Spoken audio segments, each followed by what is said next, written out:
بسم الله الرحمن الرحيم.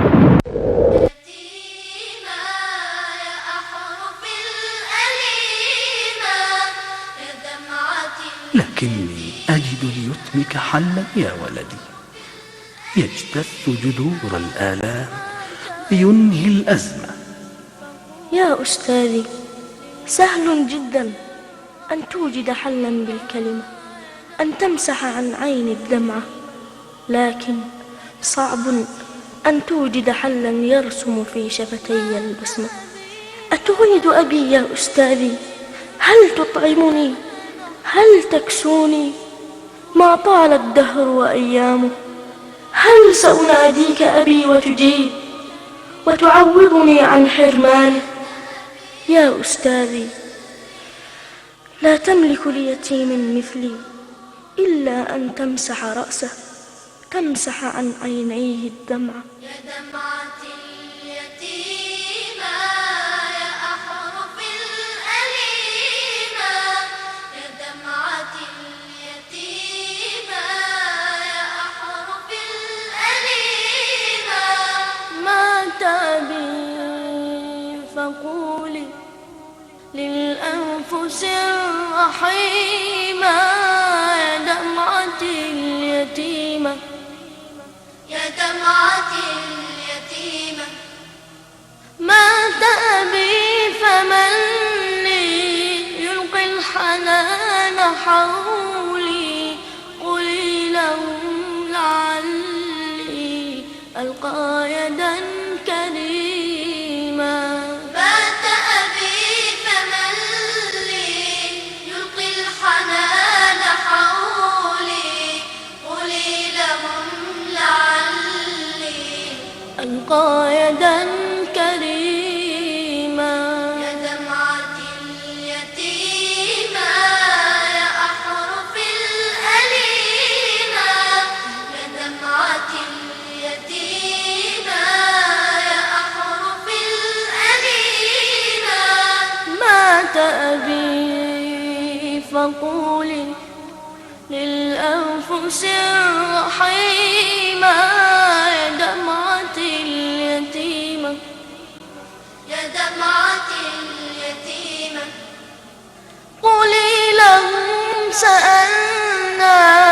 أمي عن الكساء، في العيد بادرتنا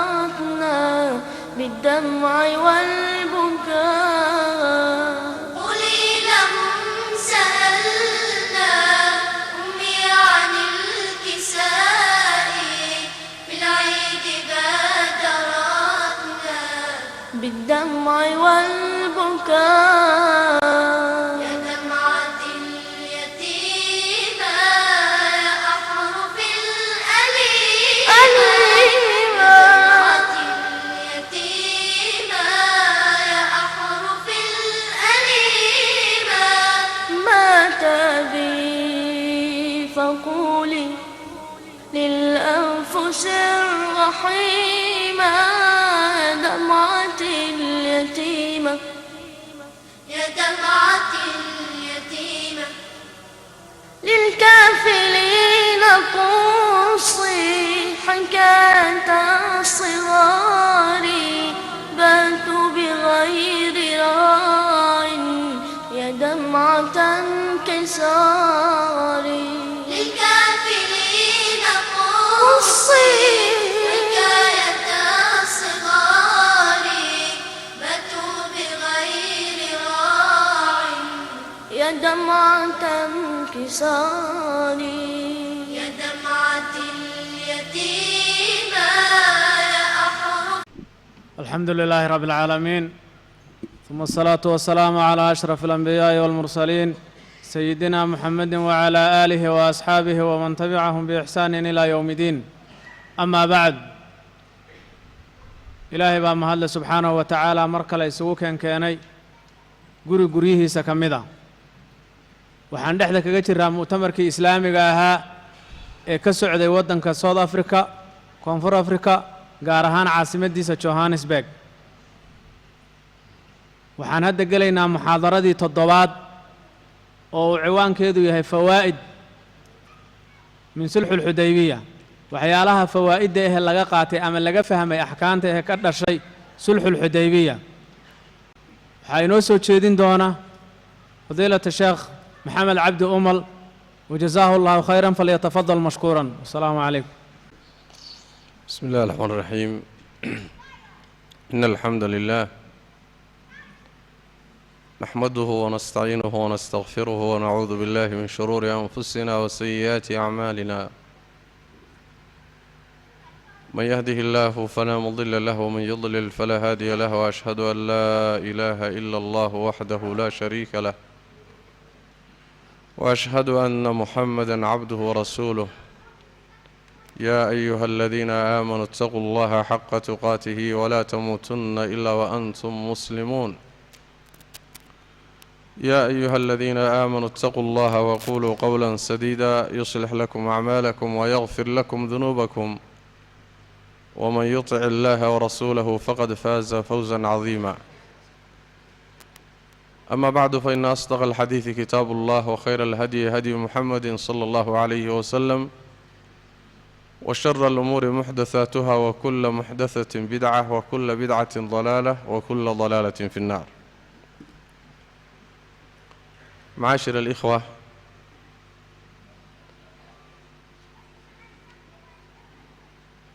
waxaan soo qaadanay oo aan muxaadaradii hore ku soo qaadanay dhacdadii taariikhiga ahayd ee ka mid ahayd siiradii nebigeenna salawaatu rabbi wasalaamu calayh heshiiskii xudaybiya iyo siduu ku dhacay iyo tafaasiishiisii ayay ku saabsanayd muxaadaradii hore. tanina waxay ku saabsan tahay maxaa laga faa'iidaystay oo duruus ama axkaam ama masaa'il ama siyaasa sharciya dhacdada iyadaa maxaa laga faa'iidaystay oo laga qaadanaya. in badan bay culimmadu ka hadleen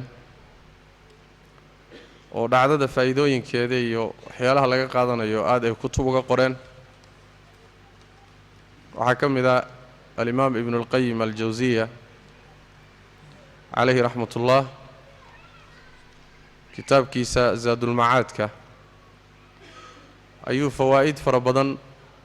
oo qisada laga qaadanayo ku sheegay. culimo kaleetana sidoo kale duruus iyo cibar badan oo ibnuulqayim uusan sheegin ayay tilmaameen. faa'iidooyinka qisada markaa kama wada gaadhi karno, laakiin wax ka mid ah wixii ilaahay naga waafajiyo ayaan tilmaamaynaa in sha allahu tacaala. asal ahaanna waxay ku tusaysaa qaabka ay culimmadu ula mucaamaloodeen qisada ama qaabka ay ula dhaqmeen.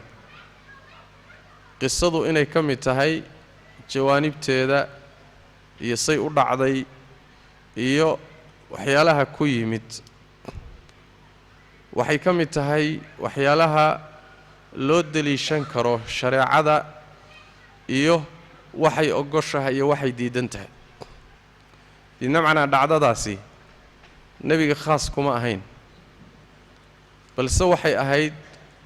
dhacdo ka mida noloshii nebigeenna salawaatu rabbi wasalaamu calayh. asalna wixii nebiga loo jideeyo ama isagu uu jideeyo ummaddiisuna way la wadaagtaa. ummaddaa loogu talagalay, isaga gooni kuma saasaa asal ah. wixii isaga gooni ku ah waa in deliil khaasa loo helo.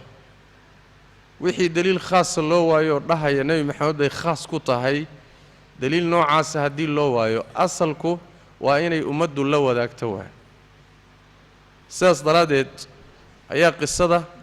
fawaa'id fara badan iyo axkaam ku saabsan oo noloshii muslimiintii ka dambaysay nebiga sal alla alay wasalam ilaa yowmina haadaa loo deliishanayo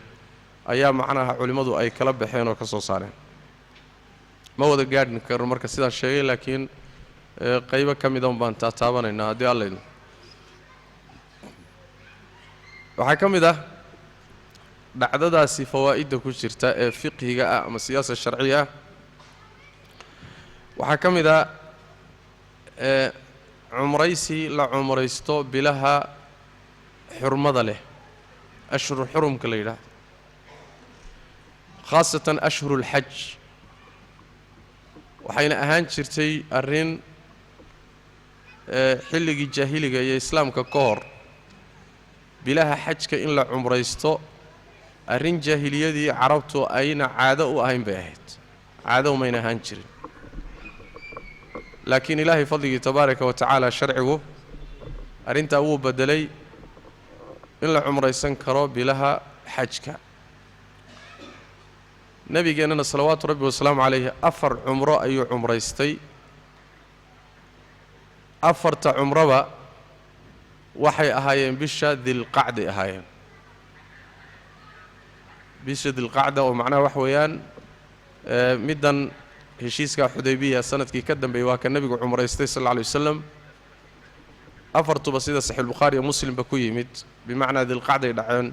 ayay tilmaamayaan waxaa kaleetoo ka mid axkaamta ibnuqayim uu sheegay oo laga qaadanayo qisada markaad cumro rabto waxaa fadli badan inaad ka cumraysato miiqaadka waa meesha loogu talagalay in laga soo cumraysto kadalika xajka markaad cumraysanaysana waa la mid maxaa yeelay nebigeennu sal alla alay wasalam labadoodaba wuxuu ka xarmaday dilxulayfa oo magaalada madiina agteeda ah sidaasaana fadli badan sunnada iyo hadyiga nebigana waafaqsan salawaatu rabbi wasalaamu calayh waxaa ka mid ah hadyiga iyo xoolaha la geeyo xaramka sida xajkaba ay sunno u yihiin ayaa cumro keliyata markaad gudanaysana ay sunno u tahay inaad hadyi kaxayso leanna nebigu sal alla alay wasalam xaj uma soconin cumru u socday haddana maca daalika hadyi buu kaxeeyey marka cumradana hadyigu waa sunno xajkana waa sunno waxaa kaleetoo laga qaadanayaa qisada oo fawaa'ideeda ka mid ah xoolaha hadyiga ah in la ishcaariyo oo la calaamadeeyo oo kuruska laga jeexo oo dhiig lagu calaamadeeyo mas'aladaasi mudla ma ah mudladu waxa weeyaan waa suura xumayn iyo tashwiihin noolaha la tashwiihiyo ma ah ee waa masale mubaax oo maqsad sharciya la wey sidaa nebiguba ku sameeyey salawaatu rabbi wasalaamu calayh waxa uu ibnuqayim tilmaamay oo faa'iidooyinkaa ka mid ah istixbaabu muqaayadati acdaa'i illaah gaalada cadowga ahee muslimiinta la dagaalamaysa in la cadhogeliyo oo ciil la bido oo laga cadhaysiiyo inay sunno tahay waxaana laga qaadan buu leeyahay arrintaa iyada ah nebigu geelii uu kaxeeyey ee hadyiga ahaa waxaa ku jiray neef geela oo uu lahaan jiray ama rati uu lahaan jiray abujahal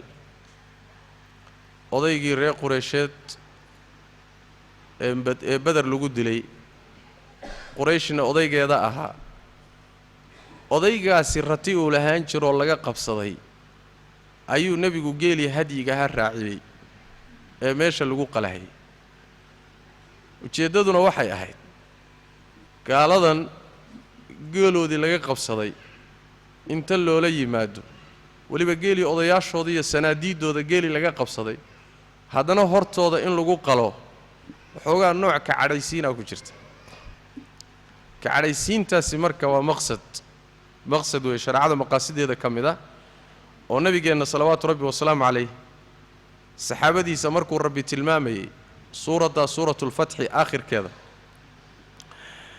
ومثلهم في الإنجيل كزرع أخرج شطأه فآزره فاستغلظ فاستوى على سوقه يعجب الزراع ليغيظ بهم الكفار نبي يا مؤمنين تصحابة قربها يعني نعيها كجتشرة حوتشنا ياي وحا الله قلت لك ليغيظ بهم الكفار قال هذا إنه كقعد يسيو سيدو كانت سورة التوبة ولا يطؤون موطئا يغيظ الكفار marka gaalada dagaalku nagala dhaxeeyo ee xarbiyiinta muqaayadadooda iyo kacadhaysiintooda iyo in ciil la bido waa maqsad maqaasida shareecada ka mid waana masale ajir laga helayo waa oo allah tabaaraka wa tacaala waa ka ku tilmaamay mujaahidiinta hadday meel maraan ama istaagaan gaalada ka cadhaysiinaysa ajir bay ka helayaan masaladaana waa laga qaadanaya waxaa kaloo laga qaadanayaa hoggaanka ciidamada muslimiinta inay habboon tahay inuu qaato asbaabta loogu talagalay ama dagaal ama sir helitaankeeda ama macluumaad uruurintiisa sidii ciidankiisuna ku nabadgeli lahaa cadowgana uu dhib u gaadhsiin lahaa waa inuu ku dadaalo waa inuusan dhihinuun ilaahay baan tala saartay sidaas daraaddeed ilaahay haddaan anugu ku xidhnahay allah i wato waxba taxadar ugama baahni waxaa la rabaa inuu dirsado muxuu ahaayey sirdoon dirsado oo uu hortiisa iyo gadaashiisa iyo meel kastoo khatar uu ka filayo inuu sirdoon dirsado oo yacni waxa weeye dad warka u keena dirsado oo nebigu salawaatu rabbi wasalaamu calayh isagoo rasuul ilaahay ah allana ilaaliyey tabaaraka wa tacaala isaga la fahaantiisa hoggaankii ciidamadana ahaa haddana maca daalika asbaabtuu qaadan jiray waa kaa dirsaday ragga macluumaadka iyo sirta iyo jidka uu sii marahayo bal khatartiisa macluumaad iyo war uga keena ayuu diri jiray nebigu salawaatu rabbi wasalaamu calayh taa keliyata maaha mawaaqic fara badan markay qayla soo yeedho rag buu u diri jiroo ka warkeena dhihi jiray nebigu sal alla alay waslam leanna tala saarashada alle tabaaraka wa tacaala macnaheedu ma aha un ilaahay baan isku hallaynaya ee macnaheedu waxa weeye sababtii la imow ilaahayna tala saaro min baab acqilhaa watawakal cala allah yacni neefka dabar allana u tala saaro laakiin adoon dabrinoo neefkii seetaynin ilaahay baa ii ilaalinahaya waa iska sii daynaya taasi sax maaha tawakulka waxaa la yidhaahdaa waa inaad asbaabtiina la timaaddo qiyaasta ugu badaneed asbaabta la imaan kartana waa inaad la timaaddo dadaasho bini aadan ahaan u dadaasho markaad dadaasho kadibna natiijadeediiyo waxay noqon doonto ilaahay u dayso ood allah tala saarato tabaaraka wa tacaala taana waa laga faa'iidaysa waxaa kaloo laga faa'iidaysa sida ibnuulqayim caleyh raxmat ullahi uu tilmaamayo ana alisticaanata bilmushriki alma'muuni fi ljihaad jaa'izatun cinda alxaaja buuli in la kaalmaysto mushriga gaalka la aaminsan yahay jihaadkana loo kaalmaysto way bannaan tahay markii loo baahdo waa gaal waa se gaal aad ku kalsoon tahay waxaad uga maarmi weyday inaad arrimo dagaal ama yacni waxa weeye sirdoonnimo ama macluumaad inuu kuu keeno yaad uga maarmi weyday waad isticmaali kartaa asagoo gaal ah laakiin waa inaad aaminsan tahay ood isleedahay dhib kaaga imaan maayo waxa aad u dirsatayna iyo muhiimadda aad u dirsanaysana waa keenaya waa inaad ku qanacsantahay wuxuu arrintaa iyadaa laga qaadan buu yidhi ibnuulqayim caleyh raxmatullah lianna caynahu alkhusaaciya kaana kaafiran id daaka buuhi ninkii reer khusaace ee nebigu dirsaday ayuu yidhi iga hormaroo bal jidka warkiisa ii keen ee warka u soo gudbiyey gaal buu ahaa gaal buu dirsahaa masalada ah dagaalka ma kula geli karaan oo haddaad u baahato dagaalka ma ka qayb geli karaan ayaa waxay tahay masale khilaafiya xadiidkii fii saxiix muslim iyo kayrkiina uu ku yimid tafaasiisheeda hadda geli maayo laakiin waxaa laga faa'iidaysanayaa in cinda alxaaja ay bannaan tahay lana adeegsan karo lana isticmaali karo muhimmadaha jihaadka qaar ka mid a haddii looga maarmi waayo shardina aysa tahay in la aaminsan yahay oo qalabatu danni maluhu suu u badan yahay laysleeyahay dhib ka imaan maayo ayb maslaxada ku jirta waxaa ka mida buuhi taa iyada ah oo nebigu uu fiirinayey hadduu gaal yahay dee gaaladii wuu dhex geli karaa warkoodana si fudud buu ku soo heli karaa baynamaa meeshaasoo kale haddaad ruux muslima dirsato inuu meesha galaaba ku adagba marka inaad dad meeshii geli karooo macluumaad ka keeni karo oo fursad u haysta inaad dirsato walow gaalba ha ahaadee haddaad u baahato yacni waa bannaan tahay buu leeyahay oo waxay ku tusaysaa inaysan dhibaato lahayn. waxaa ka mid ah faa'iidooyinka laga qaadanayo istixbaab mashhuurati alimaam raciyatahu wa jeyshahu, inay sunno tahay oy fiican tahay inuu imaamka iyo madaxda iyo amiirku uu la tashado dadka raciyadiisa, ciidankiisana uu la tashado istikhraajan liwajhi الra'yi. muxuu ula tashanayaa? ra'yiga wejigiisa saxda ah buu la soo baxayaa, leanna ra'yi hadduu kaa maqan yahay walaalkaa buu la jiraa. wastitaabatan linufuusihim, iyo qancin uu nufuustooda qancinayo, leanna haddii ciidankii raciyadiiyo dadka kula socdaayay ay talada kaala qayb qaataan raalli wey markaa. laakiin tale ayna waxba kulahayno adugu go'aanaad ka soo gaadhay haddaad dusha ka saarto ma ay qanacsana. wa tacarufan limaslaxatin yakhtasu bicilmiha bacduhum duuna bacdin, iyo inaad garato maslaxo garashadeeda ay qaarkood khaas ku yihiin qaarka kalena kala khaas yihiin. bimacnaa waxa weeye markii arrinta laga hadlayo maalan miiska waxaa yaalla arrin ku saabsan yacni caskari iyo ciidan iyo military iyo istiraatiijiyad dagaal ku saabsan. ilaahay dadka isku fahamna kama dhigin, isku aqoonna kama dhigin. markii masaladii dadkii ahlulkhibrada ahay waaye aragga ahaa ee aqoonta militariga iyo ciidanka iyo dagaalada ku takhasusay lasoo dhex dhigo, rag baa ra'yi ka imaanayaa kuwa kale ayna haynin. mas'aladu hadday caafimaad ku saabsan tahayna waxaa loo ururiyaa dhakhaatiirta. hadday ku saabsan tahay muxuu ahaay military iyo dagaalna dadka aqoonta leh baa loo ururiyaa. hadday ku saabsan tahay majaal kalena kolba majaalka dadka takhasus kale baa loo ururiyaa. hadday markaa kadib sharci u baahatana culimmadaa dib loogu celiyaa. marka yacni wixii ra'yiye jiri kaloo dhan inuu la soo baxo waana miduu nebigeennu samayn jiray salawaatu rabbi wasalaamu calayh. maxaa yeele rabbigii baa amrayo allah wuxuu ku yidhi washaawirhum fi اlamri faidaa cazamta fatawakal cala allah. nebi maxamedow la tasho saxaabadaada, arrinka kala tasho, markaad go'aansatana ilaahay tala saaroo ku dhaqaaji. yacni waxa weeye waxaa la rabaa haddii go'aanku soo baxo go'aanka inaan si dabacsan lagu qaabilin ee si adag loo qaataa la rabaa, ilahayna la tala saarto. laakiin intuusan go'aanka la qaadanin in arrinta la rogrogo oo dhinac walba layska taago oo wixii ra'yiga la uruuriyo, markaa kadibna go'aanku saa ku soo baxo. nebigeennu waa samayn jiray salawaatu rabbi wasalaamu calayh. mu'miniintana alla waaba ku tilmaamayo wa amruhum shuuraa baynahum.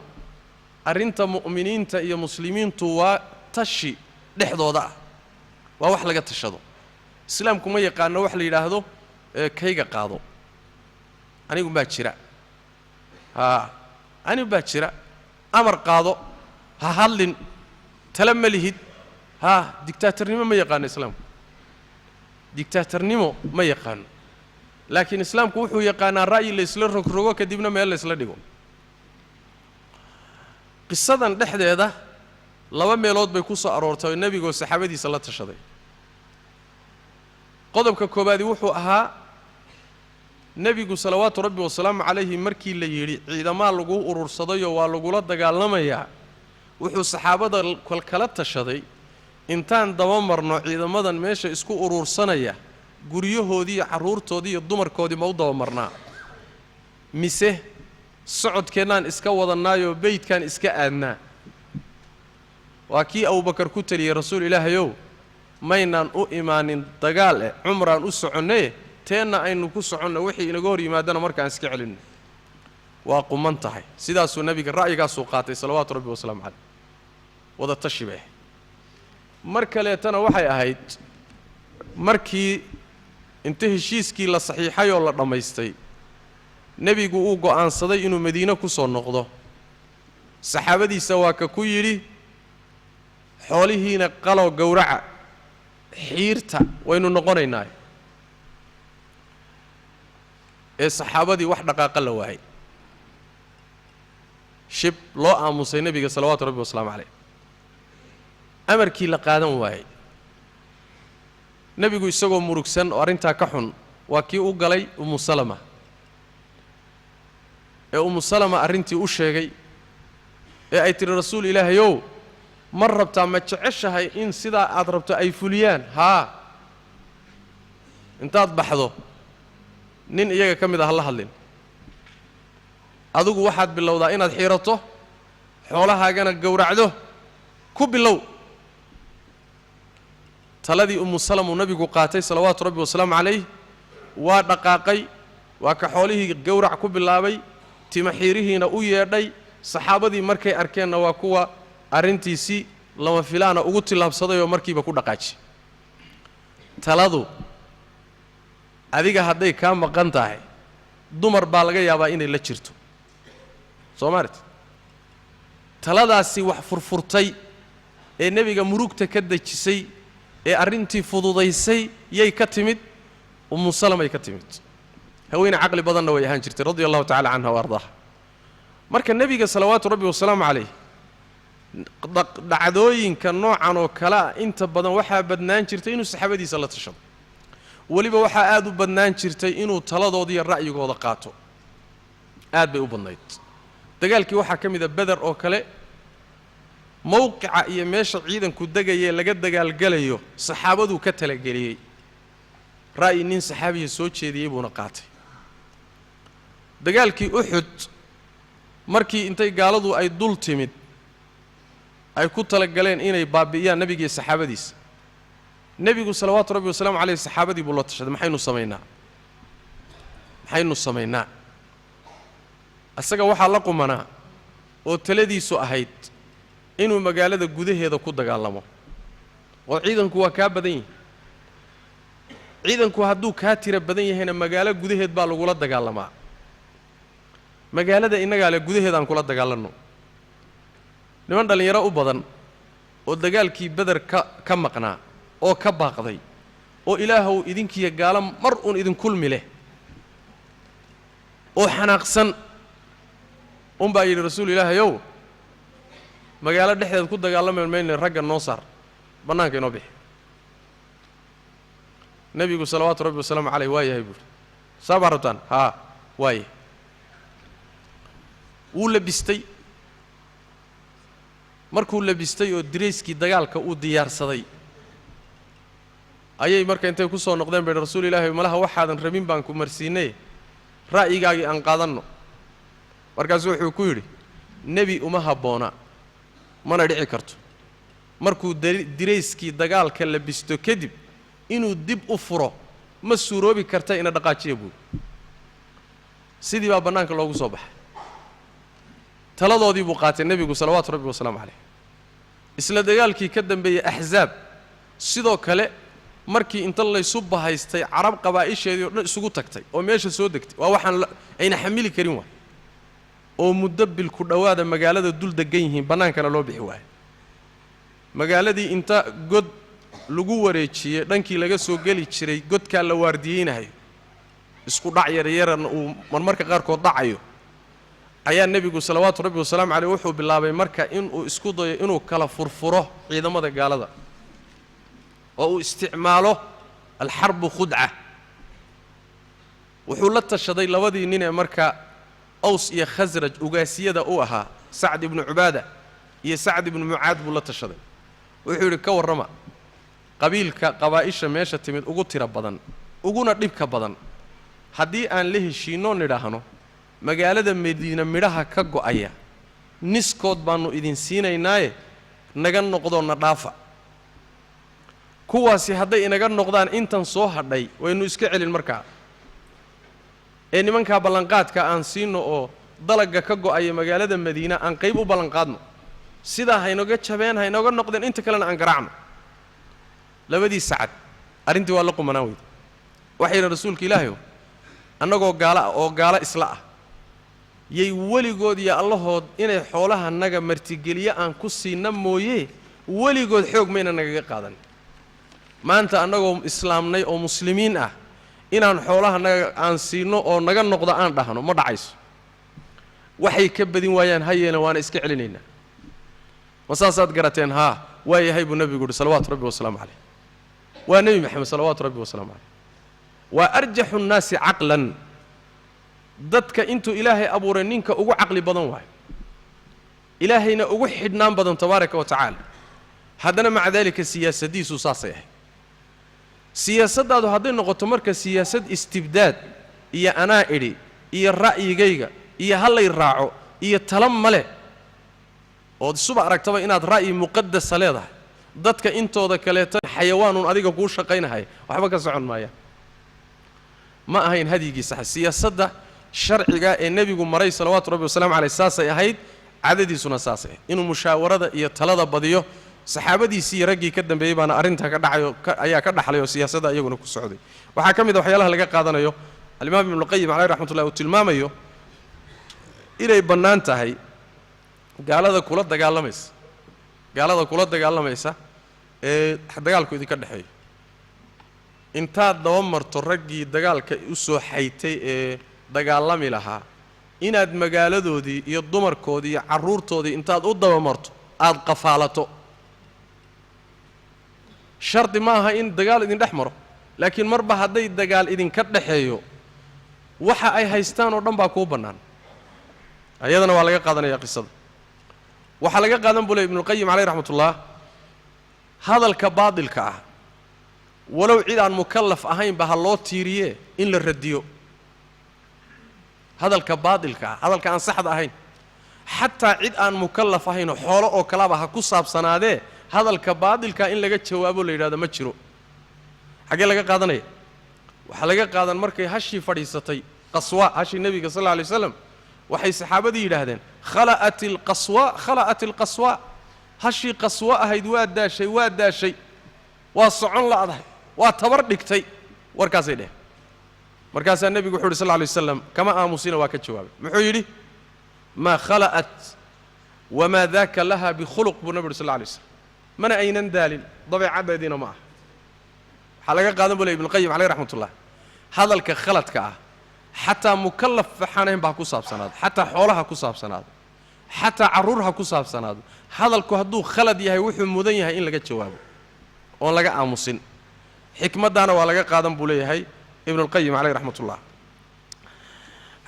axkaamta iyo fawaa'idda laga qaadanaya waxaa ka mid ah alimaam ibnuulqayim caleyh raxmatullah uu tilmaamay ana almushrikiin wa ahla albidaci waalfujuur waalbugaati waaldalama إذا طلبوا أمرا يعظمون فيه حرمة من حرمات الله تعالى أجيبوا إليه وأعطوه وأعينوا عليه وإن منعوا غيره بول يعني قال هذا يضدك أهل البدعة يا أهل الفجور يا بغادة دولة مسلم كي صحدا أكوك عسن فلاجدة يا الظلمة ظلم جوضة حضي الضلبان أرن ay ku weynaynayaan ilaahay xurmo ka mida xurumaadkiisa waa loo ajiibiyo waa laga yeeli waana la siin waana loogu kaalmayn midaan ahayn haba manciyeene midaan haba manciyeene bimacnaa waa gaalo ama waa dad ahlulbidac oo bidcada waaweyn ku jira ama waa dalamo iyo ahlulfujuur ama waa buqaad laakiin waxay rabaan wax badan oo diintii ka midana dhib bay u geysanayaan wax diinta waafaqsan oo ilaahay diintiisa qayb ka mid ahoo ilaahay shacaa'irtiisa iyo xurumaadkiisa lagu weynaynayay soo gudbiyeen ama ay rabaan inay sameeyaan ama ay codsadeen in gacan lagu siiyo wuxuu leeyahay waa gaalo waa mubtadico waa ahlulfujuur diintii intii badnayd bay la dagaalameen oo diideen qodobkaas isaga ee ay hagaajinahayaan waa loogu kaalmayn waana lagu garab istaagi waana waxbaa lagala qaban oo la dhihi maayo oo dee wixii kaleba diidee dee wixii kale hadday diideen kan ay rabaan baa lagu garab siinaya leanna muhiimaddu waxa weeye xaqa ninkii dooniba ha keenee xaqu inuu istaagaa muhim ah cadaaladdu inay istaagtaa muhim ah xaqdarrada iyo dulmiga inuu dhintaa muhim ah haddii kii gaalka ahaa uu cadaaladdii uu wado ama gaalkii uu wax shareecadii ka mida uu istaajinayo waa lagu garab istaagaya muslim mubtadica iska badaa muslim ahlulfujuura iska badhaa muslim dhaalima iska badaa macnaheedu waxa weeye waa mas'alo yani waxa weeye muhiimadda wuxuu leeyahay marka fayucaawanuuna calaa maa fiihi tacdiimu xurumaati illahi tacaala waxaa loogu kaalmaynayaa wax kastoo ilaahay xurumaadkiisa lagu weynaynayo laa calaa kufrihim wa bagyihim gaalnimadooda iyo gardaradooda iyo xadgudubkooda loogu kaalmayn maayo wayumnacuuna mima siwa dalik wixii aan ahayn arrinkaana waa laga diidi oo laga ogolaan maayo maalan gaala waxay wadaa dad muslimiin oo gaajoonahayoo baaba'aya yaan caawinaynaa way caawin rabaan naftooday rabaan inay badbaadiyaan gaajadanay rabaan inay wax ka qabtaan waa xurmo ilaahay xurumaadkiisii ka miday rabaan inay isu taagaan dhinac kaleeta islaamkii bay kala dagaalamayaan qodobkaa isaga waa lagu garabsiin qodobkaa isaga waa lagu kaalmayn gaala waxay ka shaqaynaysaa masaajid inay dhisanto waana gaalo qodobkaasi wixii laga qayb qaadan karo waa laga qayb qaadan wahaakada oo dee waa gaale see loogu garabsiin oo muslimiintiiba dhinac kala dagaalamayaan waa see loogu garabsiin oo diinta inteedii kaleba dumiyeen oo la dagaalameen see loogu garabsiin ma aha waa fiqi xumo taa iyada waa fiqi xumo muhiimaddu waxa weeye wixii khayr ah iyo wixii taaca ah ciddii istaajinaysa garab baa lagu siinaya wixii aan taa ahayn oo ku khaldan yihiinna waa laga celin haddii laga celin karo haddii laga celin kari waayana muxuu ahay almaysuuru laa yasqutu bilmacsuur wa inta la kari karo intaan la kari karin sababteeda ku dhici mayse wixii la kari karana waa la sameey wixii aan la kari karayninna hadda meeshuu ka baxaya wuu sii wadaayo wuxuu leeyahay ibnulqayim calayhi raxmatullah fakulu man iltamasa almucaawanata calaa maxbuubin lilahi tacaala murdin lahu ujiiba ilaa dalika kaa'inan man kaan cid kastoo dalbata in loogu kaalmeeyo shay alla jecel yahay ilaahayna raalli gelinaya waa laga ajiibi cidduu dooniba ha noqdee mubtadic ha noqdo kaafir ha noqdo daalim ha noqdo maa lam yataratab calaa icaanatihi calaa dalika almaxbuubi mabquudun lilahi acdam minhu haddii ayna ka dhalanin kaalmayntaa loogu kaalmaynayo shaygaa isaga ah shay kale oo ka weyn oo dhiboo ilaahay necab yahay haddayna ka dhalanin kaalmada aad u kaalmaynayso ee wanaagga uu qabanaya aad ugu kaalmaynaysaa hadday ka dhalanayso shar ka weyn iyo xumaan kaloo ka weyn markaasi waxa weeyaan kaalmada waa la joojinoo waxaa loo joojin dee maslaxadan aad rabto mafsado ka weyn baa ka dhalanaysa wadafcu lmafaasidi muqadamun calaa jalbi almasaalix masalada uu ka hadlaya taas iyadaa wey markaasuu wuxuu yidhi wahada min adaqi almawaadici wa ascabiha yacni waa meelaha ugu daqiiqsan uguna adag weeyaan buuhi shareecada leanna maxaa laysgarab dhigaya waxaa laysgarab dhigayaa mafaasid iswadata waxoogaa maslaxaana ku dhex jirto maslaxadaa yartee ku dhex jirta ma lagala soo dhex bixi karaa ma la xoojin karaa ruuxii marka fahmadiisu iska gaaban tahay meel adag buu ka istaagaya qori iyo qiiqiiba waa laysla tuuraa buu istaagaya maxaa waxaan kaada noogu wada war maya waxoogaa yar baa meesha ku jire intaa yartaa aynu xaqiijinno wixii kaleetana de waxaan ka qaban karnaa aan mancinno wixii kalena mama mancin karaynaba meeshaasi waa meelaha ugu adag buu leeyahay wa ashaqiha cala alnufuus nafafyaalkana ugu dhib badanoo ugu adag waayo walidaalika daaqa canhu min asaxaabati man daaqa buu saas daraaddeed baa saxaabada ciddii cidhiidhiga ka gashay ay cidhiidhi uga gashay ilaan waa kuwii baashuu ku adkaatay soomaaliya markuu nebigu salawaatu rabbi wasalaamu calayhi heshiiska galay oo qodobo aad adag ku jiraan soo saxaabadii in badanoo ka mid a arrintii ma qaadan waaye ya yacni waxaa u muuqday shaarica waxaan u muuqanin saxaabada soo ma nebiguna salawaatu rabbi wasalaamu calayh markay hashuu fadhiisatay muxuu yidhi ya muxuu yidhi wuxuu yidhi ilaahay baan ku dhaartay qorsho maanta soo bandhigi mayso quraysh qorshahaasoo ilaahay xurumaadkiisa ay ku weynaynayaan iyo beydkiisa ilaa waan ku waafaqi soo saas maaha khudada marka ay keeneen waxay ahayd aan heshiis gallo dagaalna ha la baajiyo khudadii iyo qorshihii noocaasay keeneen buu nebigu ka waafaqay muxuuna ku beddeshay oo qaatay heshiis qodobadiisu adag yihiin soo ma qodobkaasi waa qodobka saxaabada u dhadhami waayeen liqi waayeen waa meel adag marka waa meel u baahan fiqhi garasho miisaan masaalix iyo mafaasid meesha noocaasoo kale ah waa meelaha ugu adag waay sababtu waxa weeye adiga haddaad maslaxa iska cad iyo mafsado iska cad isgarab dhigayso miisaanka wayba iska caddahay way qeexanta haddii aad mafaasid waadixa iyo masaalix waadixa laakiin markay dhibaatooyin iyo madaar iyo mafaasid isqabsato lafteeda ood u baahato warma middanaan rajaxan mise middanaa rajaxanoo xoog badan masaalixdii baa isku dhacday war ma middanaa xoog badan mise middanaa xoog badan meeshaasi meel caamo iyo ashbaahulcaamo iyo dalabatulcilmi meelay geli karaan ma aha waa meeshaas xataa saxaabadii waaweynaa rag ka mida ku wareereen waay meeshan oo kale marka waxay u baahan tahay dad fuqahaa oo ilaahay fahmi siiyey tabaaraka wa tacala baa masaa'isha noocan oo kale ah cilaajiya oo ka hadla oo wejigeeda garan karaya mas'aladaa way masaladu alimaam ibnuqayim caleyh raxmatullah uu leeyahay walidaalika daaqa canhu min alsaxaabati man daaq cumarna hadalkii la ogaa uu ku hadlay markii dambe uu wejigu u caddaadayna waa kii acmaasha badan sameeyey laakiin arrinkaasi wuxuusan ka qarsoomin asidiiq abubakr sidiiq radia allahu canhu soo maa markuu cumar arrintii uu yacni waxa weeye nebiga u tegey oo la hadlay oo soo noqday oo abubakar u yimid abubakar isagu ma jexin soo saas ma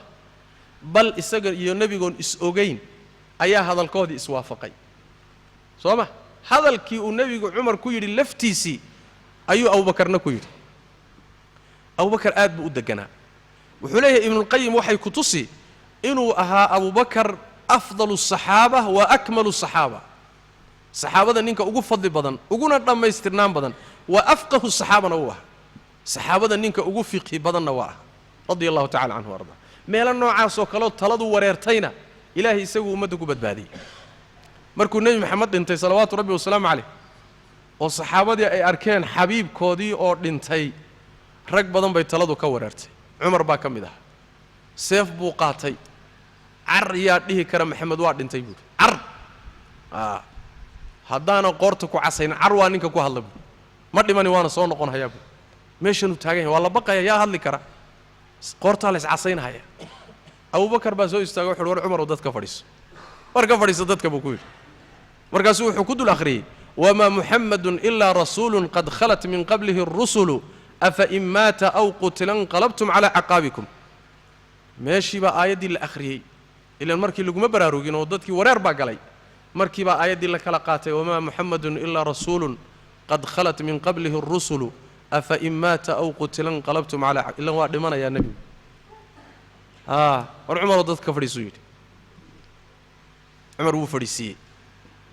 cumar iyo xikmaddiisii iyo raganimadiisii iyo dadnimadiisii nin ka khatarsan baa meesha jooga cumar iyo laftiisu ma sahlana oo waa ninka nebigu uu yidhi salawaatu rabbi wasalaamu calayh haddii uu nebi iga dambayn lahaa cumar buu noqon lahaa buuhi nebi hadduu gadaashayda jiri lahaa cumar buu noqon lahaa laakiin nebi igama dambeeyo ninkaa waay laakiin raggu kale xoog badanoo kala rajaxan oo kala aqoon badanoo cumar waxaa la yidhi fadhiiso adeer hawshu waa kaa qasan tahay cumarow dadka ka fadhiiso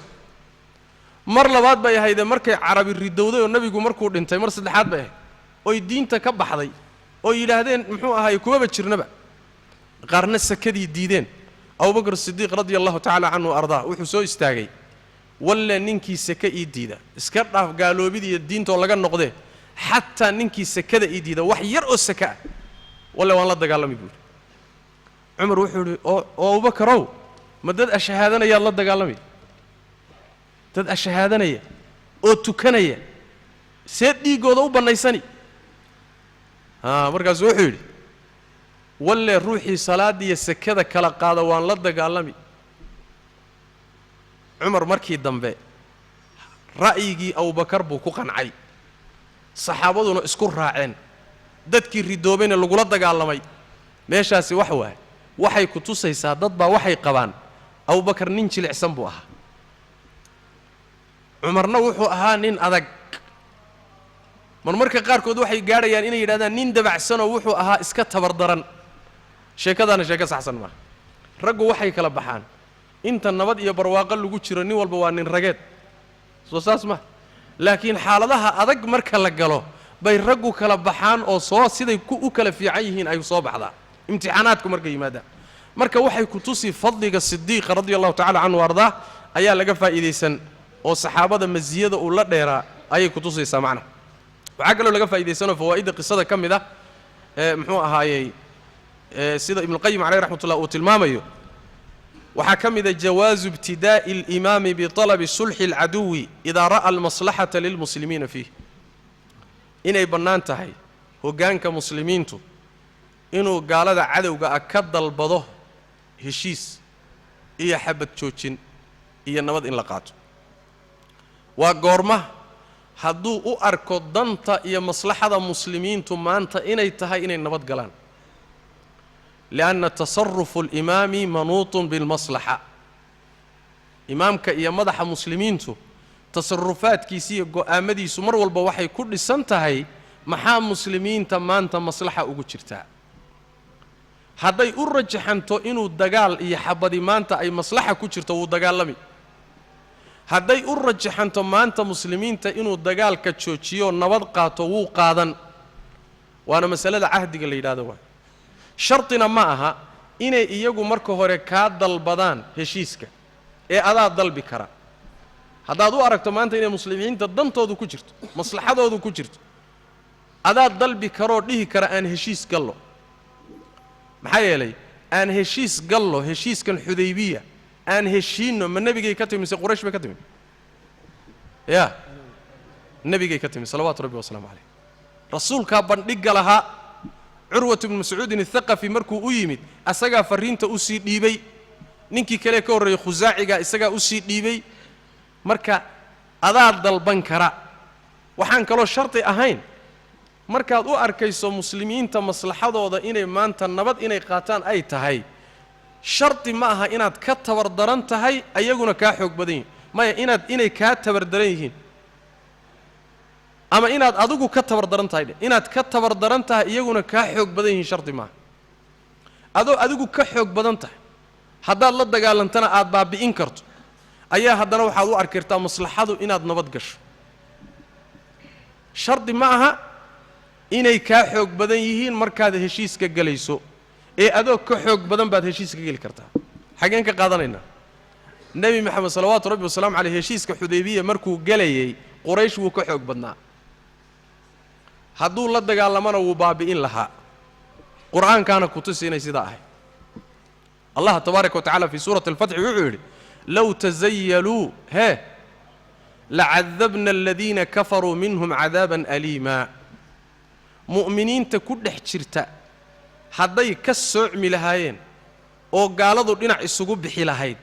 waan cadaabi lahayn cadaab xanuun badan maxaa laga wadaa bimacnaa intaan kugu sallidno ood la dagaalanto baad baabi'in lahayd waay meeshaa maxaa laga qaadan marka nebigu wuu ka xoog badnaa haddii lagu fasixi lahaana wuu ka adkaan lahaa shaki male taa iyada maxaa yeelay isagoo intan ka yar oo 310 nin wata buu ka adkaaday maanta oo 1500 oo nin uu wato inuu ka adkaanayo ma shaki baa ku jirta biidni illaahi wa cawni shaki male marka isagoo ka xoog badan oo ka adkaan lahaa ayaa haddana waxaa la maslaxa biday in nabad uu qaato oo heshiis galo heshiisyada marka la galayo marka xaalad aad tabar daran tahay oo keliya heshiiska lama galo waxaad maslaxo u arki kartaa adoo xoog badan inaad haddana maslaxo qaadataad u arki kartaa adoo u danaynaya dadka muslimiinta ah iyo raciyadda ku hoos timaada kullamaa maslaxo loo arko heshiisku waa bannaanya allana tabaaraka wa tacala qur-aanku ku sajilay wain janaxuu lisalmi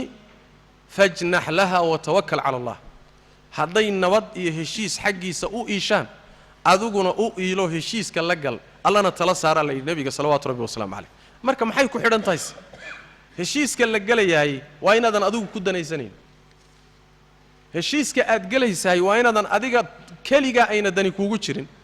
waa inaadan muslimiinta maslaxadoodii dayicin waa inay u muuqato inaad u danaynayso xaqiiqaduna ay tahay muslimiinta u danaynayso leanna keliya ma aha dagaalka oo keliyata maslaxadu kuma timaadee marna maslaxadu waxay ku jirtaa hudnada iyo sulxiga marna maslaxadu waxay ku jirtaa qoriga iyo dagaalkay ku jirtaa kolba meeshii maslaxadu taallana waa inuu go'aanku maro madaxa muslimiinta iyo hoggaankooduna halkaa wax mariyaa la doonaya macnaha qadaayaadkuna waa ijtihaadi macnaha waxaa kaloo laga faa'iidaysan bay leeyihin mugiirat bnu shucba waa kaan soo marnay inuu nebiga salawaatu rabbi wasalaamu caleyh gadaashiisa taagnaa seefna haystay oo curwat bnu mascuud athaqafi uu ka celcelinayay waxaa laga faa'iidaysan buu leeyahay markay wafdi imaanayso oo madaxa muslimiinta iyo muxuu ahay saraakiisha muslimiinta iyo wufuud bannaankaa markay qaabilayaan waxaa sunno ah in muxuu ahaayey nooc jima tuurasho ah iyo awood muujin ah iyo dhoolatus ah in la sameeyo ninkan gadaal taagan ee seefta haystaay waa nooc awood sheegasho ah waay xaaladaas oo kalena waa bannaan tahay si aan lagu arkin nin daciif ah oo madaxdiisa si tartiiba loo dili karo oo iska dayacan waa inaan lagu arkin leanna markii dibadda lagaaga imaanayo dadku kuu imaanayaanoo ergooyinku imaanayaanoo wafdiyadu kuu imaanayaanoo ishaa wax badan lagu qaadanaya marka waa inaad nooshahay oo taxadarkaagu muuqdo oo dawladnimadaadu muuqato oo waardigaagu muuqdo oo aad habaysan tahay baa la doonaya suuro fiican waa inay kaa gudubto oo cadowgii kuu yimid iyo cid kastoo kuu timid suuro sax ah waa inay kaa qaadato way macnaha taasaa laga qaadan bule waxaa kaloo laga qaadanayaa islaamku inuusan marnaba oggolayn gaalada wixii markaa dagaal kugula jira mooye intooda kale inaadan xoolahooda uusan oggolayn oo sida ruuxa muslimka xoolihiisu xaaraam u yihiin baa gaalka aan dagaalku idinka dhaxayninna xoolihiisu xaaraan u yihiin dhiiggiisuna sidaasoo kaluu xaaraam u yahay xaggee laga qaadanaya muqiirat bnu shucba waa kaan soo sheegnay oo qisada ku timid jaahiliyadii intuu dad laayay xoolahoodiina uu soo qaatay inuu soo islaamay oo nebiga ula yimid soomaynaan soo maray nebigu muxuu yidhi marka ama alislaam fa aqbaluu buu wa ama almaal falastu minhu fii shay islaamnimadaada waan aqbali muqiirow laakiin xoolahan aad xaqdarrada ku soo qaadatay anigu wax shaqoon ku leeya ma jirto soo ma islaamku wax nadiifuu yaqaanaa haddaad xoolo qaadanayso ama wax dhacayso waxaa la rabaa inaad raganimadaada bannaanka dhigatoo tidhaahdo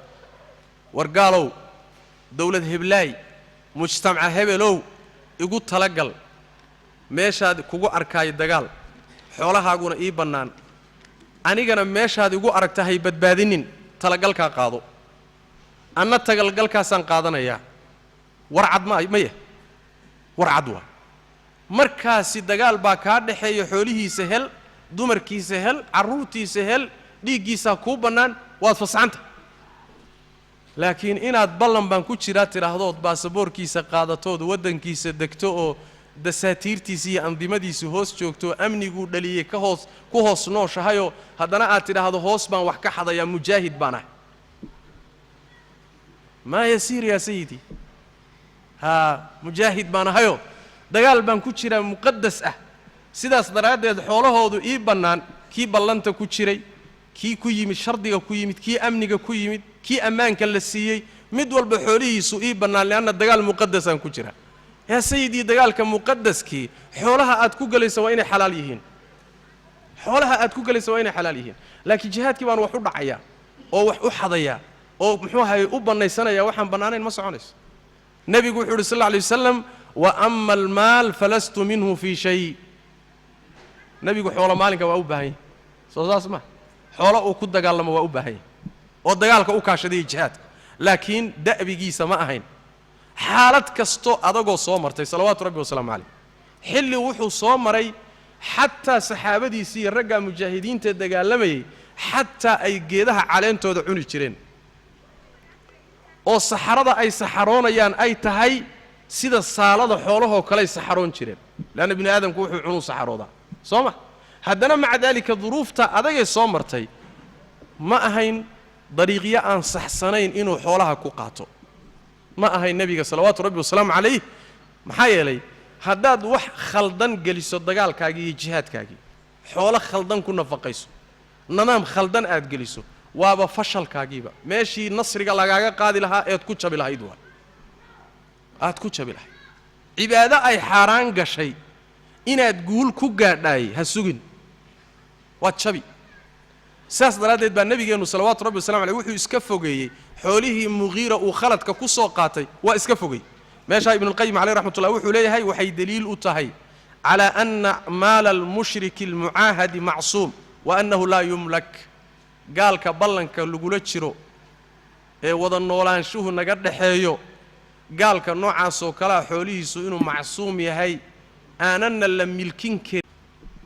dariiqo saxa in lagu qaata mooyey aan la milkin karin bal yuraddu calayhi waa loo celin xataa haddii muslimiinta mid ka mida uu ku khaldamo waa loo celin in loo celiyo waa sidaas aynu nusuusta ku tusaysaa sidaas ayay nusuusta ku tusiyo nebigu salawaatu rabbi wasalaamu calayh ay ahayd siyaasadiisii oo macnaha waxa weeyaan qaabkaasuu u dhaqmi jiray salawaatu rabbi wasalaamu calayh ayib waxaa ka muuqata sidoo kale siduu nebigu ballanka u ilaalin jiray salawaatu rabbi wasalaamu calayh oo ballamada aad buu ugu adkaa dowladaha iyo mujtamacaadka iyo gaalada ballamadu la galo aad buu u ilaalin jiray salawaatu rabbi wasalaamu calayh waxaa ka mid ah waxyaalaha laga faa'iidaysanayo ixtimaalu qillati adabi rasuuli lkufaar odayga waxaan u jeedaa ergeyga gaaladu soo dirsatay ama safiirka ay soo dirsadeen dhaqan xumo hadduu ku kaco in loo dulqaato hadal xumo ama dhaqan xumo oo aan la dhihin maadoo dhulkanaga joogaa dhaqan xumo ku kacday soo qabto ha la xidho qoortana ha loo caseeyo maya xataa hadduu eedarro ku kaco waa loo dulqaadan xaggee baynu ka qaadanaynaa waxaynu ka qaadan odaygii ahaa muxuu ahaaye curwat bnu mascuud markuu nebiga la hadlahay soo hadal xumo fara badan kumuuna hadlayn oo si xun muusan u dhaqmayn oo odayaashii rag fara badan oo ka mid ah xaggey dhex joogaan markaa nebigii ciidankiisii bay dhex joogaan haddii tilaabo in laga qaado loo baahdo daqiiqad qaadan mayso in qoorta loo caseeyo soo saas ma laakiin nebigu muxuu samaynayaa sideedaba siyaasaddiisu waxay ahayd iyo dhaqankiisa dadka ergooyinka muusan layn jirin ergada waa ergo xataa hadday wax samayso in la celiyo meesheeda ay ku noqoto mooyaane erga lama laayo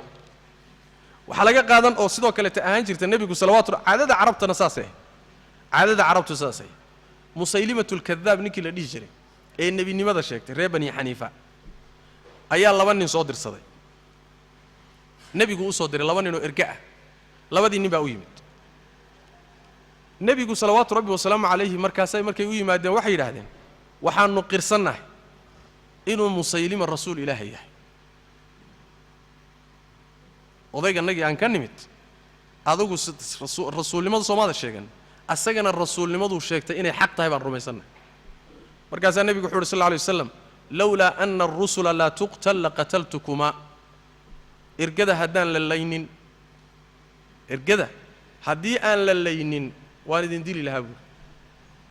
waan idin layn lahaa laakiin waxaa ii diidaya inaan idin laayo ergadaan la laynin sidoodaba marka siyaasaddu saasay salawaatu rabbi wasalaamu calayh wuu dulqaadan jiray dhaqan xumada ay ku kacaan iyo ficil xumada iyo ergadu wuu isaga dulqaadan jiray nebigu salawaatu rabbi wasalaamu calayh siyaasadkiisii bay ka mid ahay waxaa ka mid a heshiiska axkaamta laga qaadanayo baashan la yidhaahdo ee xaakada inay daahir tahay ama duufka sanka ha ka soo go'o ama laabta ha ka soo go'do soo ma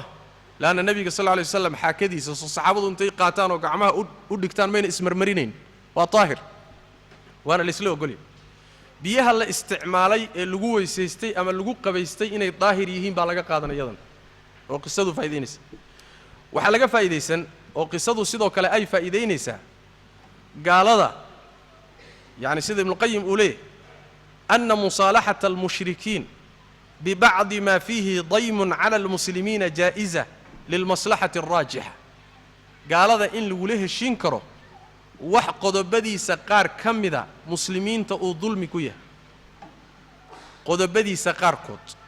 ayaa muslimiinta gardarro iyo dulmi iyo xaqdarro ku ah qodobada noocaasoo kale ah ayagoo meesha ku jiraan heshiiska waa la geli karaa waase haddii maslaxo loo arko waayo waa la aqbali karaa hadduu heshiisku ku geliyo qodobo ad adag muslimiinta dhib ku ah oo dulmi ku ah oo gardarro ku ah maslaxadana loo arko in la galo oo gelitaan la'aantoodu ay ka daran tahay waa la qaadan qodobada khadhaadhka badan ee dhibka badan waana lagu meelgaadhi maslaxada muslimiintuse waa inay sidaa ku jirto waay oo soo qodobadii haddaan soo marnay soo ma khatarsanayn qodobadii saxaabadu ka biyo diideen oo la liqi waayey soo qodobo khatara ma ahayn yacni wax la aqbali karaba ma ahaan ilaahay baa masalada hogaaminaya mooye oo rabbi baa amarka bixinahaya wax la qaadan kara ma ahaadeen rabbi baase tabaaraka wa tacaala nebigana amrayey saxaabaduna nebigay daba joogeen salawaatu rabbi wasalaamu calayh war ninkii kaa soo islaama noo soo celi adigana ninkii kaa yimaado kaa soo noqda oo annaga noo soo noqda soo celin mayno warta bal sida ka yara bedelo cadaalad ka yara dhigo anigana kii iga soo noqda ii soo celiya idinkana ka idinka yimaadaan idin soo celiya xataa waa wax dhan bacdu sharri ahwan min bacd maya annaga ka annaga la soo celin maayo ama ka adiga ku soo aado waad soo celin bal waaye ruux muslim ah oo soo cararay oo gaala ka soo cararay oo soo fakaday gaalaha loo celiyo mas'alo fudud maaha soo ma mas'alo fudud ma ah ma cumraysanaysid gaalana ku sheekaysan mayso in laga adkaaday noqo war waan idinka adkahay xoog baanan ku cumraysan karaa waan idinka xoog badnahay adeer iska noqo bal waaye بسم الله الرحمن الرحيم الرحمن الرحيم من نقاني ميشا كتر عيدا وعقريس وحانو اسلق جرنشني وحانو نقاني ميشا كقر بسمك اللهم الرحمن الرحيم لبضا مقعي هذا وتين قتر بالوايه ترى هذا ما قضى عليه محمد رسول الله رسول هذا نكو قرصنا بابا أنا كديدنا كل ما نندقال لنا ترتي رسول الله محمد بن عبد الله بنكون نقانا يكو قرمش warbaltira waayahay rasuul maxamed ibn abdullah ku qora waxa soo dhan maxaa la isbarayaa waxa la isbarayaa muslimiintu marbay gaari karaan xaaladaha qaar kood baa soo mari kara ay laazim tahay inay aqbalaan heshiis ay ku jirto qodobo culays badan wasi goorma waa markii heshiiskaasi maslaxadu ay ku jirto soo saasma darsi baa la siinaya درسي بالسيناي لأن أمضن إلى النبي محمد مركي الله صوص صار وحي القرآن كسود دقي إلى قيامته أنت كإيمانيس النبي محمد جيريسي وحي كدم بي ما إيمانه وح نبي رسول ما إيمانه لكن وحى كفلا نصوص يدعدوين أحكام نرشها صورن كفلا بإلهي سودتشي dhacdo kastoo muslimiinta soo waajahda meel loo waay maayo shariicada meel looga waay maayo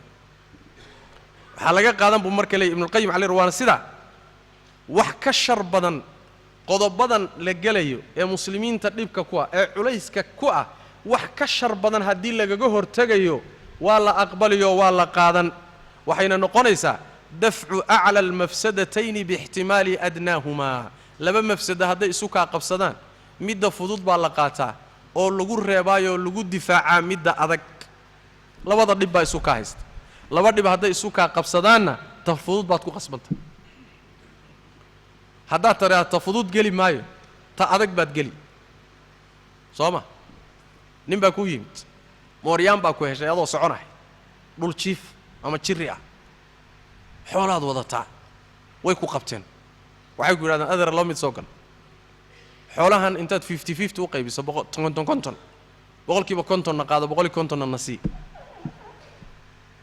boqolkiiba konton la tag boqolkiiba konton na nasi markaas waxa tiin ma xoolo aan leeyahay baan anigu mooryaan siinaya ma idin siinahay inta lagu qabtay baa adigina lagu garaacay kullina laga wada qaatay ma aqli ba من العقل كل شيء قيبات عقل ماذا كل شقينين صوصاس ما عقلكم ماذا شقينين عقلك وحو كينا يا الله ورد با اسوكا هايستي كفضود قادو ميدك علوسنا باج او كو باجي كان فضود قاده شديس لبد با اسوكا هايست خولهاغي ان لا قادن وا قصب لكن لبد با اسوكا هايست ان لا ودا قاتو iyo in qaar laga qaato kee fudud marka ya waxa fudud qaar ha laga qaato qaarna badbaadso caruurtaadii baa laga qaadanaya waxooga xoolaha iyo caruurtaadii baa isu ka haysta ama caruurtii islaanta laga qaada ama waxooga xoolaha baa laga qaada adeer ma bixinahaye idila markaad idishaan kadibna qaata ma raayiba raayima laba dhibba isu ka haysta mid baad ku qasban tahay ka fudud qaado midka adagna baaji soo saasma xaaladaas oo kale markay timaado dib weyn la baajinayo mid fudud waa la qaadan miisaankiisa iyo culayskiisu intuu doonay har dhanaado maslaxaduna waa sida shariicada yaani wax weeye qawaacideeda caamka macnahaas macnaha arinta ay yacni qisadan iyo dhacdadani fawaa'idda waaweyn ee laga faa'iidaysanayo ayay ka mid tahay arrintaa iyada. waxaa ka mid ah masaa-isha fiqiga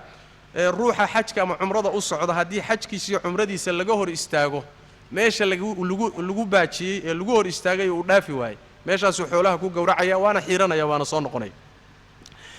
inuu qalleeyana waajib kuma aha. xajka ama cumradaa ka baaqday baaqashadaasi ma keenaysa inay ku laasimto cala asaxiix oo qada laasim kuma aha. maxaa yeelay nebigu sal lla alay slam iyo saxaabadiisu sanadkii 6aad markay cumradii xudaybiye ka laabteen sanadkii 7aad heshiisku siduu ahaa buu soo noqday oo cumraystay salawaatu rabbi wasalaamu calayh. laakiin saxaabadiisii la socday sanadka 6aad kulli muusan amar siinin inay sanadka 7aadna raacaan. rag aan raacin baa jira. saas daraaddeed cumradaa dambe sanadka 7aad dhacday ee cumratulqadaa loo yaqaano alqadaa macnaheedu ma aha tii horay qallo ka tahay ma aha. cumratulqadaa bimacnaa tii hore yaa la qallaynayaa ma aha. cala asaxiix waxa weeye haddii xajka laguu diido ama cumrada laguu diido waad iska soo noqon. meesha aad maraysaad haddaad xoolo wadda ku gowricood xeeran kadibna hadduu kii waajibka ahaa yahay mooye hadduu sunno ahaa kuguma waajibaysa inaad soo qallayso. saas way macnahaasi ayaa macnaha raajixa macnaha. waxaa laga qaadanayaa oo qisada fawaa'ida laga qaadan ka mida jawaazu sulxi alkufaar calaa raddi man jaa'a minhum ila almuslimiin man jaa'a minhum ila almuslimiin min almuslimiin wa an laa yuradda man dahaba min almuslimiina ilayhim. waa qodob khatar ah. gaalada in ibnu qayim baa iskale hadalkaas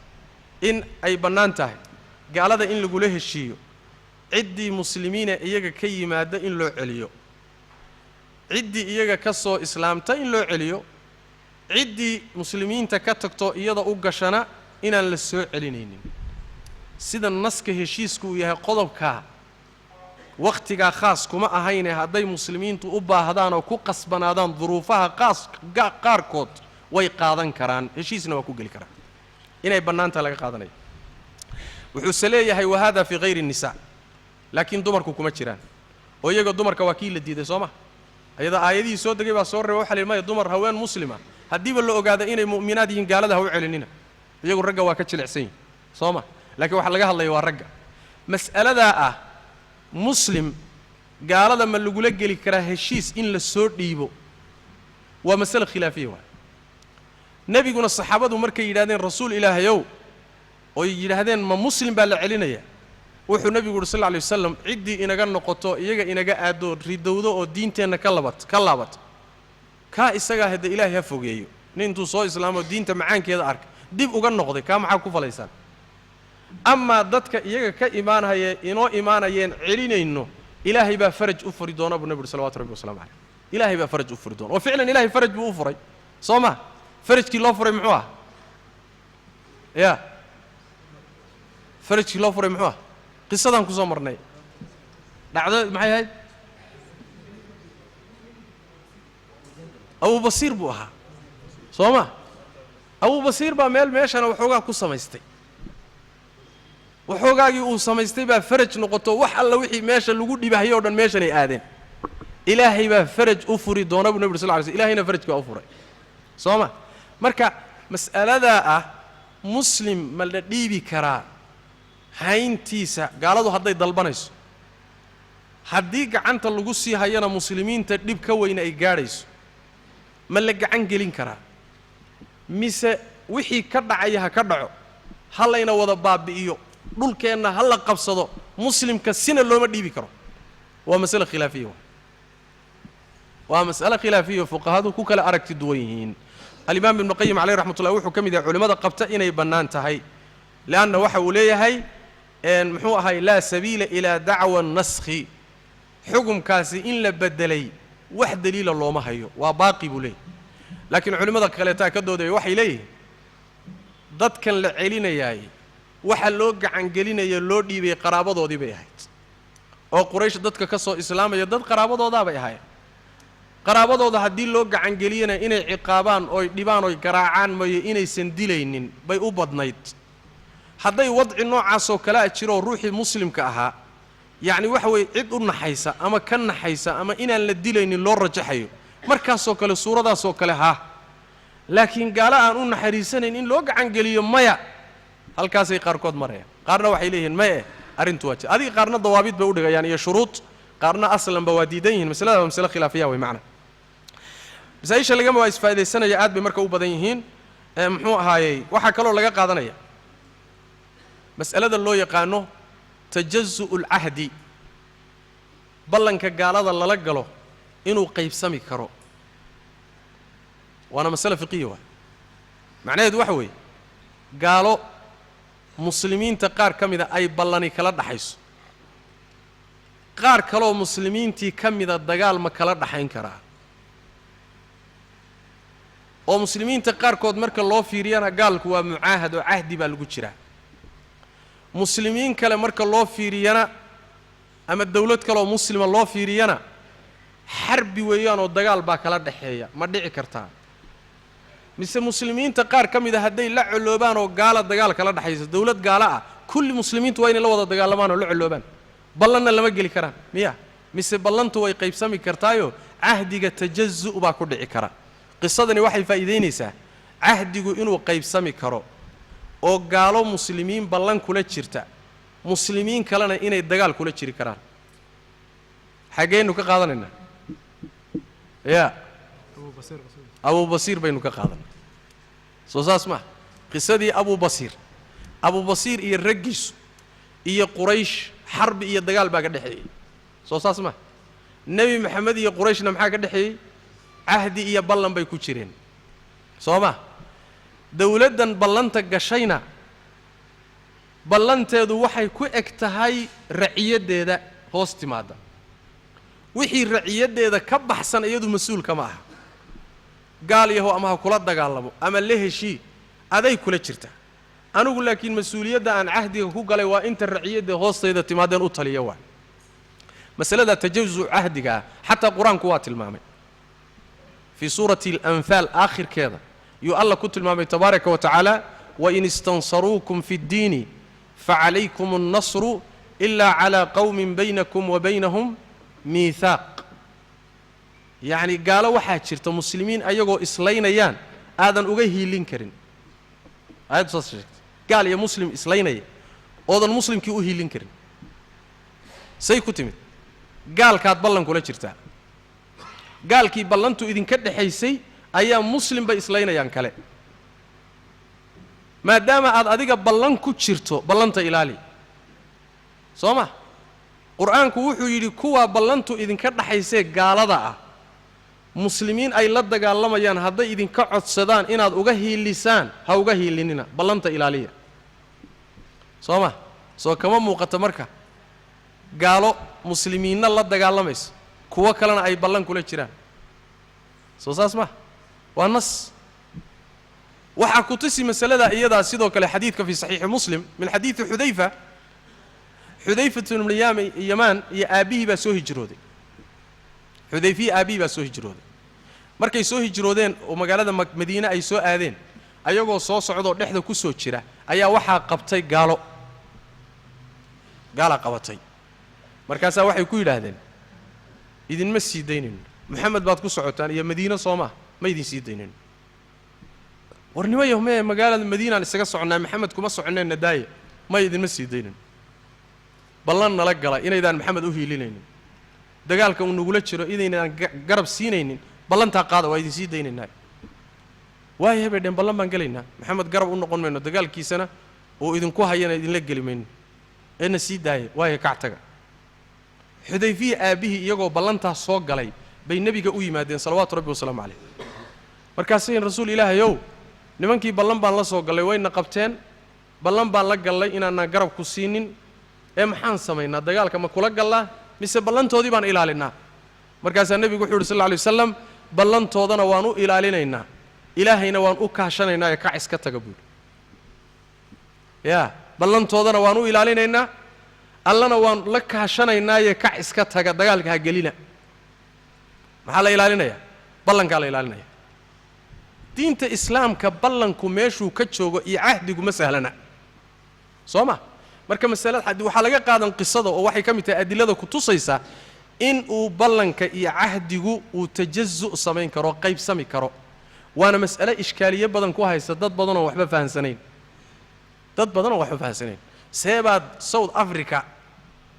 muslimiin hadday la dagaalamayso adoo muslima u hoos joogi kartaa oo ballan ugu jiri kartaa ma dhici karta oo muslimiin bay la dagaalamayaan adiga seebaad ugu hoos ballan seed ugu jiri karaysa ma jirto ballanta iyada war way jirtaa haddii maslaxa loo arko waa la ilaalin adigana soo maaha la dagaalan adigana waa ku kaa haddii ilaahay kaaga hayliye iyo haddaad ka adkaato iyo wabillahi tawfiiq laakiin aniga soo maaha ballan baan galay ballantiina ma jabinayo hadday iyagu jabiyaan meesheeda soo maaha sidaas weeye sharaacada axkaamteeda oo macnaha waxa weeye qisadu ay ku tusay adiladaas oo dhan ay faa'iideynayaan macnaha waxaa kaloo laga faa'iideysanayaa oo axkaamta laga faa'iideysanaya ka mid tahay markaad gaaladu dhulka ay haystaan laguna tabardaran yahay waa masaladii xalay uu sheekhu ka hadlayay fiqul aqaliyaadka nudumka iyo sistamada ay gaaladu dejisteen wixii looga faa'iideysan karo cadaalad iyo xaq in lagu gaadho ama lagu ilaaliyo waa la isticmaali karaa xageenu ka qaadan waxaynu ka qaadan nidaamka cashiirannimada nidaam quraysh dhexdeeda ka jiray buu ahaa nebiguna waa isticmaalay intuu maka joogay heshiiskanna cuthmaan diriddiisii markii la dirayey cashiiradiisaa meesha ku xoog badan oo loo gacan dhaafi maayaa lagu diray cumarna kaga cudur daartay waxaa ka mida nidaamka nabadgeliye siinta iyo ammaansiinta nebigu wuu isticmaalay intuu maka joogay saxaabadiisuna way isticmaaleen haddana waa la isticmaalay oo cuthmaan waxa maka lagu geeyey wuxuu ahaa waxaa la siiyey muxuu ahaayey magan ahaanba waa la magan geliyey magan baana lagu geeyey meesha masaladaasi waa mas'alo u noqonaysa aqaliyaadka iyo dhulka gaaladu ka taliso iyo andimada islaamku meeshayna ka talinin andimadaasi wixii xaq lagu difaacayo ama lagu gaadhayo xuquuq lagu gaadhayo ma la isticmaali karaa mise waxay noqonaysaa attaxaakum ilaa hayri illaah ama attaxaakum ilaa hayri sharci illaahi bay noqonaysaa masaladii sheekhu tilmaamayey xalayta ayay noqonaysaa macna waxaa ka mid ah qisada faa'iidooyinkeeda ee cuquudda iyo heshiisyada in la cusboonaysiin karo waad guursatay nikaax baad samaysatay nikaaxaagii asagoo aadan furin xadhiggiina aadan furin nikaaxiina jabin ma ku celin kartaa mar labaad yaa waa lagu celin karaa ama waxoogaa waswaasaa kaa galay waswaas warniyo horta guurkaagii ma saxsanaa inaad waswaaska ka baxdaad rabtaa markaasaad islaantii oo dhowr ilmood kuu dhashay waxaad tidhi aabbaheed baa waxaad ku tidhi gabadhii hadda inaad siisaan rabaa iyo guuriso adiga saad uga dhaadhici lahay adaa garanaya ee u fahansiin lahay laakiin waa la cusboonaysiin karaa xaggaynu ka qaadanaynaa in cuquudda la cusboonaysiin karo ayadoon burin qisada xaggay kaga jirtay ya qisada waad wada dhegaysateen soo saas ma mas'aladaasi xaggay kaga jirtaa qisada fahamkiinaan imtixaanaya ya abu sufyaan maya ya nacam beecada ninkii ku celceliyey kee buu ahaa salamat bnu akwac buu ahaa soo saas ma nebigu beeca la galay mar labaad buu beecadii ku noqday mar saddexaadna wuu ku noqday soo saas ma waxaa laga faa'iidaystaan cuquudda iyadoon burin cusboonaysiin karo jumhuurtuna sidaasay qabaan waxaa laga faa'iidaysan oo fawaa'idda qisada laga faa'iidaysanaya ka mid ah heshiiska xudaybiya gaalada qaarkeed in taxaaluf iyo isbahaysi lala samayn karo adoo gaalo kale la dagaalamaya caalamka hadda taxaalufaadka iyo isbahaysiyada inaad gaalada qaarkood bahwadaag noqon kartaan kuwo kaleetana aad dagaal la wada geli kartaan ood garabsan karto xaggee laga faa'iidaysan khusaaca qabiilka reer khusaaca nebigay la ahaayeen cahdigii iyo xilfigii nebigay galeen banu bakarna waxay gashay cahdigii iyo xilfigii quraysh bay galeen khusaaca iyo nebi moxamed sal alla alay wasalam markaa waxay heshiis ku ahaayeen ciddii khusaaca ku timaadana in laga difaaco nebi moxamed wixii ku yimaadana salawaatu rabbi wasalaamu calayh khusaaca inay difaaca wax ka gasho soo ma marka gaaladii inaad qaar garabsato oo qabaa'ishii qaar aad kaxaysato qaarna aad bannaanka ku reebto kuwaa la dagaalanto kuwa kale kuu soo hadhaan farsamo siyaasa sharciya oo caadi ah ma ah soo ma farsamo muxuu ahay siyaasa sharciya oo xakiima oo nebigu isticmaali jiray bay salawaatu rabbi wasalaamu calayh ma ahayn siyaasaddiisu isticdaa'u lkufaari jamiican gaalada oo dhan hal mar inta loo wada yeedho in la yidhaahdo kulligiin hal mar baan iska kiin celinaya ma ahaan jirin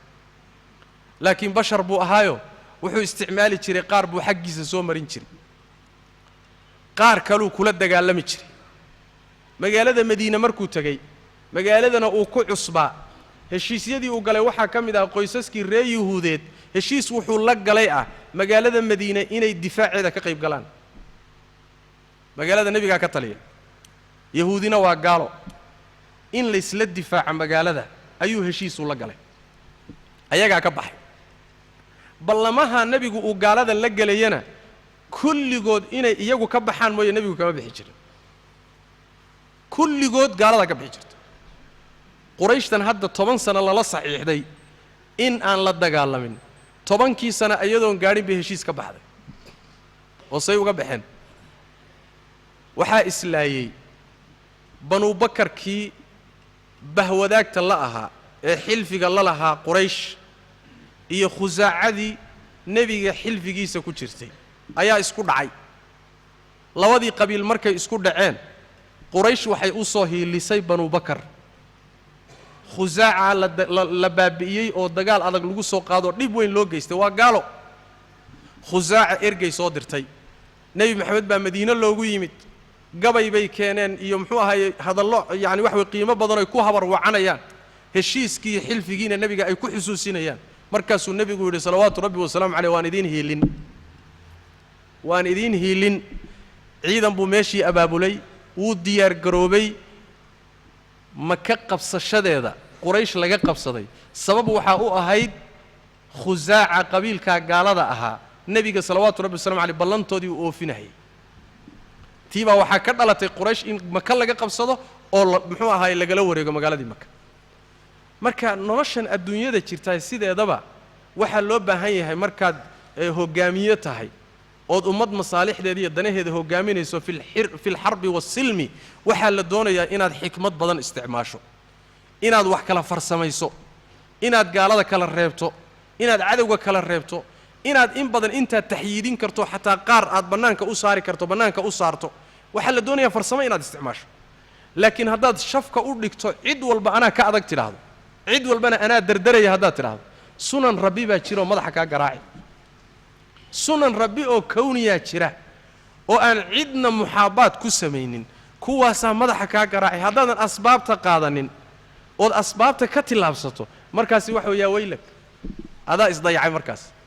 yacni waxa weeye ha u qaadanin meesha ha soo dhiganin in mar walba tillaabadaad qaadaba adigu nasri aad gaadi cid walbana aad derderayso cid walbana waan derderi waanan ka adkahay meesha ha soo dhiganin sunan baa jira waxbaa si kaa ah asbaabtii nasrigaa laga yaaba inay kaa dhiman tahay dhib baa ku soo gaadhi kara goobo mucayana nebiga iyo saxaabadiisa salawaatu rabbi wasalaamu calayhi muxuu ahay dhib ku soo gaadhay oo muxuu rag badan lagu laayo goobaha qaarkood laga gacan sarreeyey wahaakada hashan marka waxaa la doonayaa ku talagal bashar baa tahay asbaabtii qaado waxna kala farsamee sidaasaa la doonaya waa laga qaadan waxaa laga qaadanaya cahdiga iyo ballanka iyo abaal wanaagga abaalkaagu inaad abaal wanaagsanta gaal iyo muslimba ciddii abaal kuu gashay abaalka lama halmaamo xaggeennu ka qaadanaynaa waxaynu ka qaadan curwat bnu mascuud markuu abubakar ku yidhi umsus badra laata wuxuu yidhi waa kuma ninkaas hadalkaa ileh waa abubakar alaleeyahay haddii gacan iyo abaal aad igu lahayd oonan weli gudin hadduusan jiri lahayn waan kuu jawaabi lahaa buuri laakiin af wax cunay xisho soo ma af wax cunay xisho ninkan gacan buu kugu leeyahay hadduu gacan iyo abaal kugu leeyahayna abaalka iyo gacanta waa la ilaaliyaa xataa gaal baa ahaaday nabigeenna salawaatu rabbi wasalaamu calayh dagaalkii beder markuu ka qabtay gaalada 70 nin uu ka qabtay oo maxaabiis ah oo rag halisa ku jiraan wuxuu yidhi low kaana muطcim ibn cadiyin xayan ثم كلمني في هؤلاء نتنا لتركتهم له بود مطعم من عدي نينكي لا دي جيره oday gaal ah haduu maanta noolaan lahaa 70 maxaabiiste uraysana uu igala hadli lahaa arrinkooda waan u sii dayn lahaa buur 70 maxaabiista haduu maanta igala hadli lahaa oo uu noolaan lahaa waan u sii dayn lahaa muxuu ahaa ninkaas waxa la yiraahdaa gacan buu ku lahaa ma nabiga adeeradii ma awowyadii ma asaga gacan buu ku lahaa baa la yiraahdaa reerka gacantii uu reerka ku lahaa buu marka u tixgelinayaa nabigu salawaatu rabbi wasalaam oo leeyahay maanta hadduu igala hadli lahaa maxaabiistan farhan ka qaadi lahaa oo u sii dayn lahaa marka yani waxa weeye wax la yiraahdo xusnul ahdi yani in aad leedahay sideedaba mabaadi'da noocaas oo kala waa mabaadi'da bashariga ruuxa qiimihiisa lagu garto waa ruuxa qiimihiisa lagu garto laakiin haddaad noqoto abaalaawe dadku isugu mid yihiin kii shalay wax ku taray iyo kii aan wax ku tarin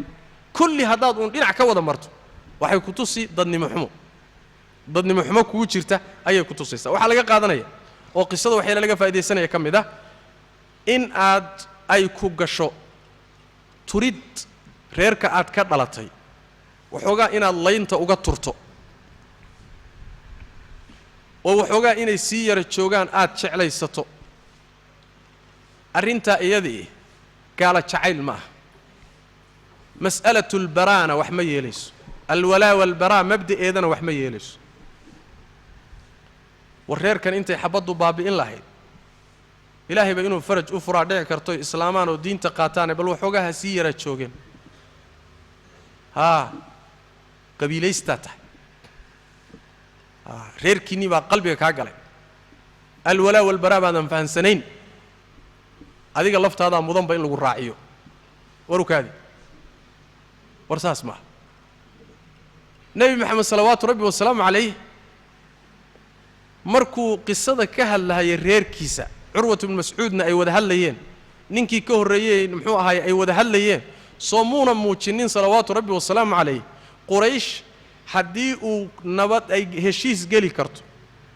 oo ay badbaadi karto oo dagaal ka nasan karto oo intan dagaal baa ka soo reebay maanta hadday heshiis ila galaan waa ka yeelaya soo saas ma waxaad akhridaan qisadii nebigu uu ku qabsaday maka qisada markaad xadiiska ku yimid akhridaan nebiga adeerkii cabbaas ibn cabdilmuttalib dadaalka uu u galay in aan maka iyo odayaasheedii la laynin reer quraysheedna cagta la marinin intuu dadaal u galay waad yaabaysaa abu sufyaan buu soo kaxeeyey rag buu la soo dhex maray oo doonaya abu sufyaan ba raadinahayba abu sufyaan waa odaygii quraysheed waa markaasuu nebiga u keenay wuxuu yidhi abu sufyaanow maanta haddii maka la galo quraysh waa u dhammaatay wax inaga hadhi maayaan ee waxaad samaysaa nebigaan kuu geynay heshiis gal magaalada dagaalku ha ka baaqdo dadku ha badbaadeen cabbaas ibnu cabdilmuttalib qisadiisa markaad akhridee dadaalka uu bixiyey inay dadkani badbaadaan oo aynan laynin seeftu marin fahamkaaguna gaaban yahay waxaa laga yaabaa inaad tidhaahdo may reerkoodu u danqaday reerkoodu u danqaday quraysh baa danqinaysa warukaadi ma aha dadka inaad dulmi ugu gargaartaa khalad ah gardarro inaad ku